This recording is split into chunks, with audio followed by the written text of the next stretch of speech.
Opa galera, aqui quem fala é o ML. Pessoal, nesse vídeo vou mostrar a vocês uma animação, só que com alguns FPS diferentes para sabermos como funciona e qual devemos usar para fazer animações. Bem, podemos reparar que quanto menor é o FPS, mais lento a animação fica, e quando está mais alto, fica mais rápido. Por exemplo, se animarmos em 10 FPS, teremos que fazer 10 quadros para que gere apenas um segundo da nossa animação. Se fosse 20 FPS, teríamos que animar 20 quadros bem devagar e com muito cuidado para gerar um segundo também. Nesse vídeo utilizei animações de 10, 12, 17 e 20 FPS. Não existe um padrão certo de FPS para fazermos as animações, isso varia de pessoa a pessoa. Eu prefiro animar a 18 FPS, mexendo bem devagar a movimentação para que ela fique fluida.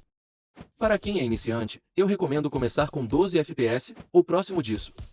Porque não é nem tão lento, nem tão rápido, então fica mais tranquilo para aprender a animar. Quando o FPS é mais baixo, não precisa de tantos detalhes.